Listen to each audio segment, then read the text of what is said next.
खेड तालुक्यातील कोरेगाव संगलट रस्त्याची फार दुर्दशा झाली होती। याबाबत अनेक वेळा रत्नागिरी टाइम्स डिजिटल न्यूज चॅनलमधून आवाज उठवण्यात येत होता। रस्त्याने वाहने चालविणे देखील नामुष्कील झाले होते। हा रस्ता तुरंत दुरुस्त करण्यात यावा अशी मागणी केली जात होती। मात्र आज 14 एप्रिल रोजी या रस्त्याचे काम सुरू झाले आहे। सदरचा रस्ता हा दापोली, मंडणगड, गुहागर तालुक्यांना जोडणारा आहे। या रस्त्यामध्ये मोठमोठे खड्डे पडले होते। आज हा रस्ता होत असल्याने अनेकांनी समाधान व्यक्त केले आहे। रस्त्याच्या कामाबाबत डिजिटल न्यूज चॅनल रत्नागिरी टाइम्सने याबाबत आवाज उठविला।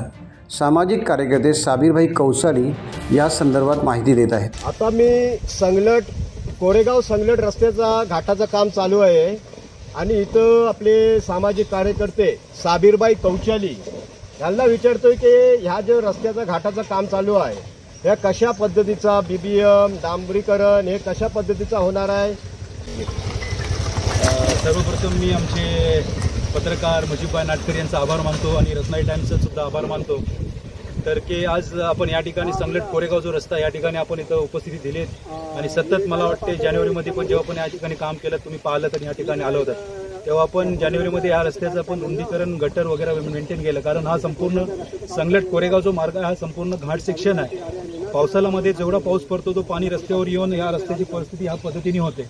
तर आपण 2019 पासून सतत या रस्त्याचं निवेदन पीडब्ल्यूडीकडे म्हणजेच सार्वजनिक बांधकाम विभाग यांच्याकडे आपण देत होतो आणि अखेर हा रस्ता मंजूर होऊन येऊन या रस्त्याचं काम सुद्धा चालू झालेलं आहे। या रस्त्याचं काम सर्वप्रथम बीबीएम होणार, नंतर कार्पेट, नंतर सिलकोट होणार। या रस्त्याचा कोरेगावच्या पहिल्या टर्नपासून ते संगलट गोदावरीपर्यंत काम आहे आणि हा काम साधारणतः 1600 मीटर म्हणजे त्याच्यामध्ये 800 मीटर बीबीएम आहे, नंतर कार्पेट आणि सिलकोट आहे इथे राहतो। तर हा जो मार्ग हा कोरेगाव ते संगलट नव्हे तर हा पोपलोणे, पंचू, वाकवली, टेटवली, दापोली सुद्धा इथून शॉर्टकट आहे खाडीपट्ट्यासाठी। इथून आपण जेवढे पंगार आहेत दलवी पंगार, इनामदार पंगार, गोविंद शेत, त्याच्यानंतर उन्हावरे, फरारे, त्याच्यानंतर जेवढे कात्रनपासून दाभोलपर्यंत हा जो पर्यायी मार्ग आहे हा लोकांना 10 ते 11 किलोमीटर एक शॉर्टकट जातो। जे पर्यटक वरून येतात घाटावरून म्हणजे कोल्हापूरवरून, पुणेवरून, मुंबईवरून ते गुगल मॅपद्वारे आले ते त्याला शॉर्टकट हाच रस्ता दिसतो आणि आल्याच्या नंतर हा संगलट कोरेगाव रस्ता अत्यंत खराब आहे। लोकांची इथं आल्याच्या नंतर जी दशा व्हायची ते आपण सतत बघत आहोत।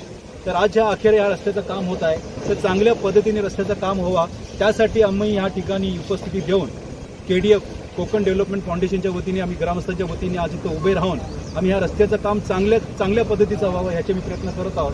ह्या रस्त्याचं पूर्वी जे काम व्हायचे ते पावसाळ्यामध्ये पाऊस डोंगराच्या रस्त्यावर आल्याच्या नंतर हा उकलला जायचा, पण तो आता आम्ही प्रमाणिक साईडला गटर एवढी खोल घेतली की पाणी जो आहे तो गटरच्या मार्फत जाऊन साईडशी पाणी खाली निघून जाणार आणि रस्ता किनान एक 5 वर्ष तरी टिकून राहील आणि ह्या रस्त्याचं चांगलं काम व्हावं ह्यासाठी मी आज इथं उभे आहोत।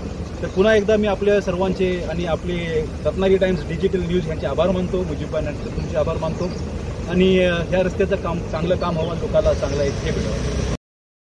टाइम्स डिजिटलला लाईक करा, सबस्क्राईब करा, शेअर करा आणि बेल आयकॉन दाबायला विसरू नका। पाहत रहा टाइम्स डिजिटल।